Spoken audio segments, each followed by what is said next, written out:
Hi everyone, my name is Sang Tong Dong Dara, but most people call me Sang from Sang's Kitchen.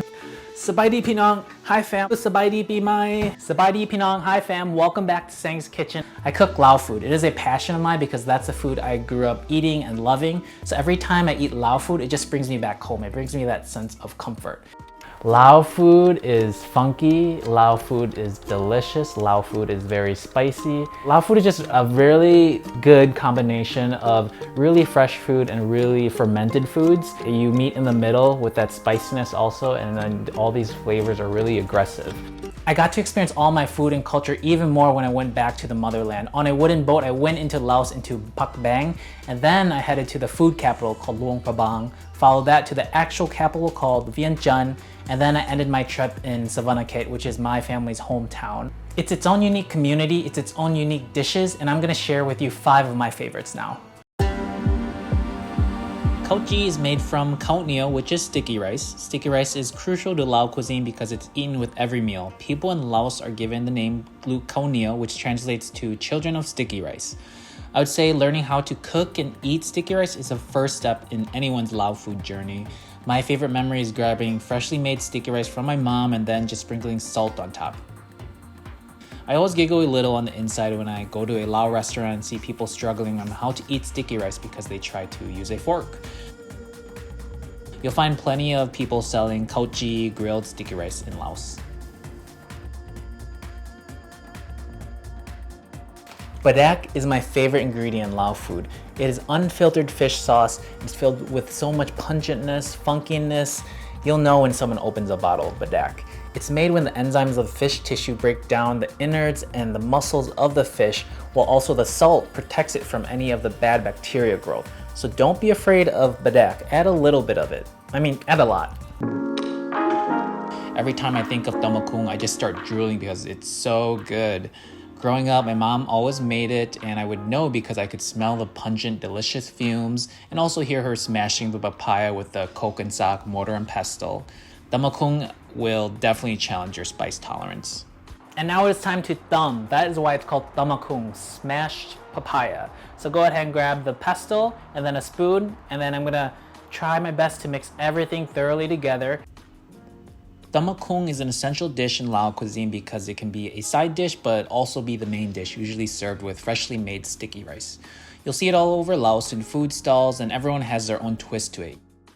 Here is the Tam Mak Hoong up close. Look at all these delicious, funky juice. I'm so excited to dig in. I have my sticky rice. I'm just gonna take a big scoop.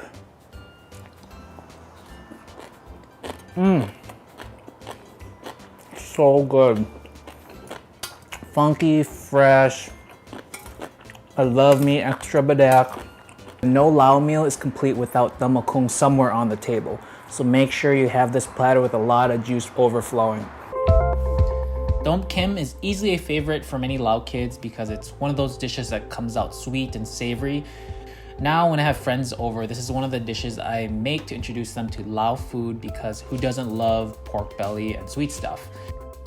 Pork belly is a huge slab of fatty meat from the belly of a pig. It's used in all different types of ways around the world. In Korea, they use this for bosam and kimchi jjigae. In the Philippines, they deep fry this and it becomes lechon kawale. And here in the United States, we cure it and that becomes bacon.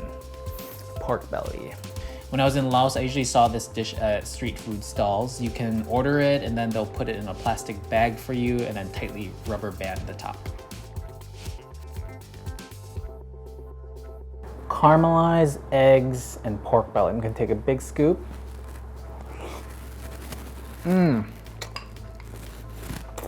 Perfect. Y'all, I could eat this every day. It reminds me so much of my childhood. It's that sweet and savory taste that hit your tongue so perfectly. I hope you get to try this.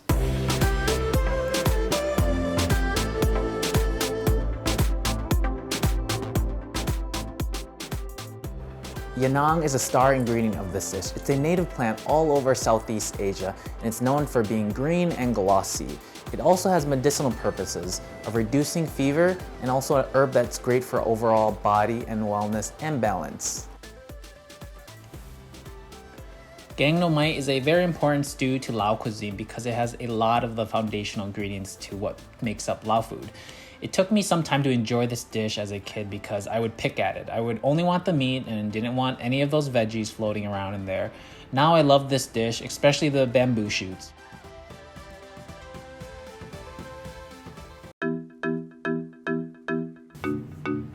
Lap dip was one of the scariest dishes when I was a kid.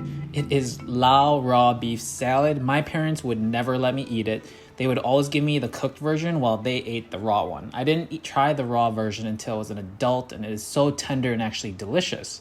It is safe to eat as long as you have someone that knows how to select the right type of beef and also knows how to prepare this dish. In Laos, there are dozens of variations of lap dip, since lap is actually the unofficial national dish of the country.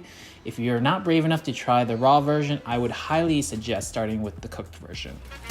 Oh, that hits the spot. It's so good. Packed with so much flavor, those spices, those unfiltered fish sauce. Delicious, y'all. Delicious. Thanks for watching. Let me know if you've tried any of these Lao dishes, and you can find me and more of my tasty Lao food and recipes at Zhang's Kitchen. Bye!